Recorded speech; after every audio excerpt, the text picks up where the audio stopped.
नमस्कार दोस्तों, मैं सर चंद्रशेखर ओगले आपका अपने शेयर इन्वेस्टमेंट यूट्यूब चैनल पे स्वागत करता हूं। हम देखेंगे स्विंग ट्रेड के लिए, एक स्टॉक स्विंग ट्रेड के लिए मतलब 15 दिन से 2-3 महीने के लिए केपीआईटी टेक्नोलॉजीज मुझे नजर आता है। उसमें इसका जो मार्केट कैप है वो 36,929 करोड़ है, 10,000 करोड़ से ज्यादा है।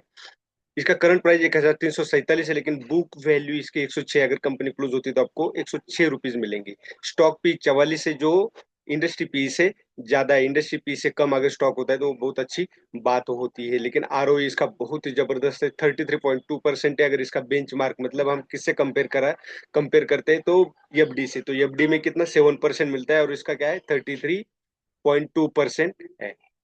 इसका पी देखोगे तो ये जो ग्राफ नजर आता है, ये ट्रेन लाइन जो नजर आती है, लाइन चार्ट, ये लाइन चार्ट पी रेशियो है और ये ईपीएस है। तो ये ईपीएस जो है, ये हमेशा, ये टेबल जो है ये हमेशा इस लाइन के ऊपर होना चाहिए, लाइन चार्ट के ऊपर। तो ये एक पॉजिटिव पॉइंट है। यहाँ पे आप देखोगे प्रॉफिट एंड लॉस स्टेटमेंट में, यहाँ पे सेल जो है ईयर एंड ईयर बढ़ता गया है, कहीं भी कम ज्यादा या इक्वल नजर नहीं आता प्रीवियस ईयर के कंपेयर में।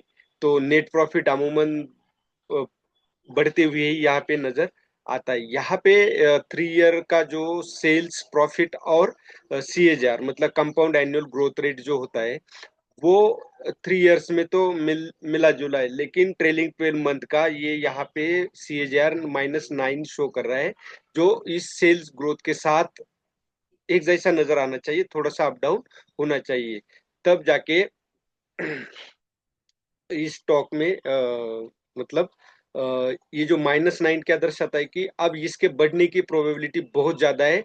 सेल्स ग्रोथ के साथ ये इक्वल या उससे ज्यादा भी हो सकता है, तो यह प्राइस बढ़ने की प्रोबेबिलिटी बढ़ती है। और यहाँ पे एफआईडीआई की आप इन्वेस्टमेंट देखोगे तो एफआई ने भले ही थोड़ा सा कम किया, लेकिन डीआई ने यहाँ तकरीबन प्रीवियस ईयर में दिसंबर 2024 में 20.41 था, मार्च 2025 में 21.29, मतलब तकरीबन 1% इसमें इन्वेस्टमेंट बढ़ाई है, मतलब प्रीवियस इन्वेस्टमेंट कंटिन्यू है और उसमें ऐड किया है। तो ये एक पॉजिटिविटी यहाँ नजर आती है। अगर चार्ट पे हम देखते हैं तो चार्ट पे यहाँ पे ये 3 ड्राइव पैटर्न होता है 1.27 से 1.618 के बीच में, तो मतलब ये छोटे छोटे लोअर स्लो लगे हैं।